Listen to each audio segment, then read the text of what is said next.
छान सकाळची थंडी पडली आहे, ऊन आलं आहे मस्त एकदम. हे आमचं बाग. मी आता पीठ टाकते इडलीसाठी. हा रेडीमेड बारीक रवा भेटतो इडलीचा. आम्ही घेतला 1 कप.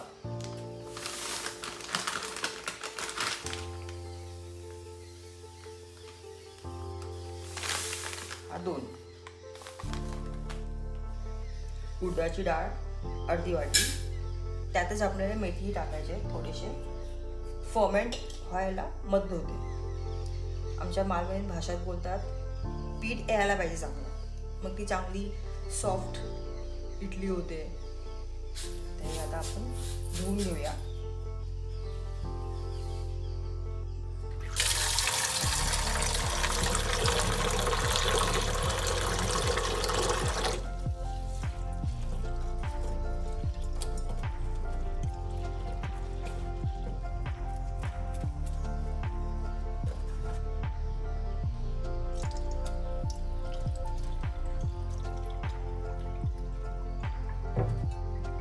रवाही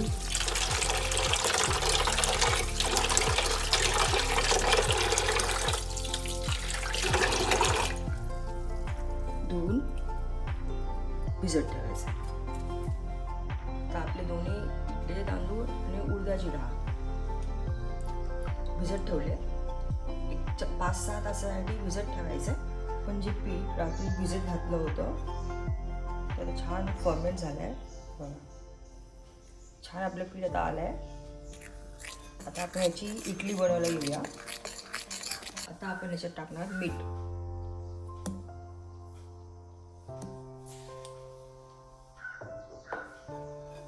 आणि ह्याला चांगलं मिक्स करून घ्यायचं.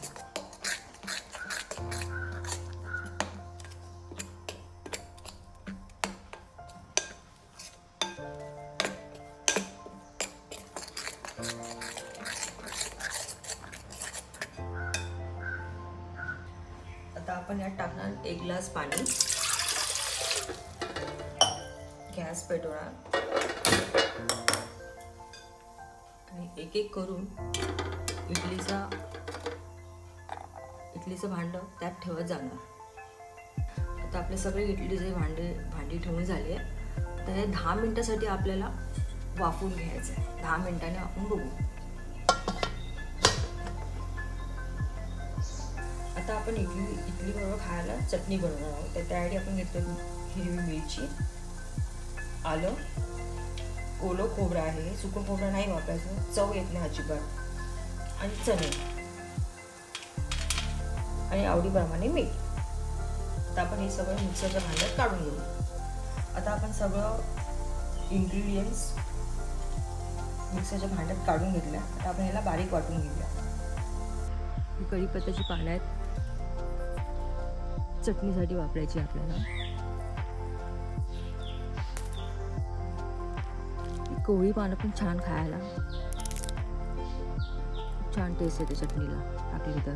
पानं आपण धुवून घेतले, ते मिक्सरच्या भांड्यात टाकूया. कोवळी पानं छान लागतात चटणीवर. टाकून बघा, भेटलं तर. आपल्या मुंबईत ते मिळणार नाही, पण तुमच्याकडे झाड असेल तर बघा, ट्राय करून. आता आपण राईची फोडणी देऊया. तेल टाकलंय.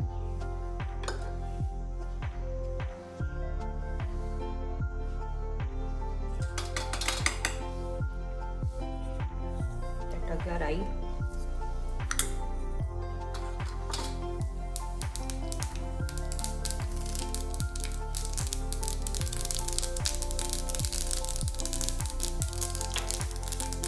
गॅस बंद करायचा. कढीपत्ता आणि आपण वाटून घेतलेली चटणी.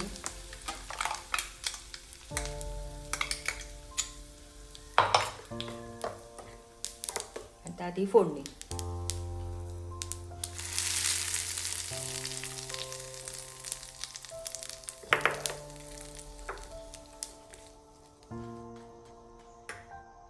आता आपली इडली तयार झाली आहे आणि चटणी सुद्धा. आता आपण इडली काढून घेऊया. आता ही आपली इडली झाली आहे तयार. आता ही आपण काढूया. बघा किती छान निघते, तेल न लावता किती छान निघते ती. मी भांड्याला अजिबात तेल लावलेलं नव्हतं.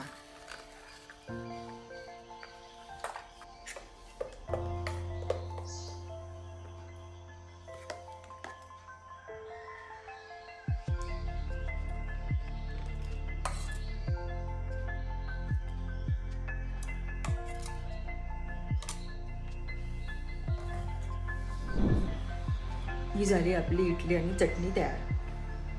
खायला अप्रतिम. रेसिपी आवडली असेल तर लाईक अँड सबस्क्राईब प्लीज.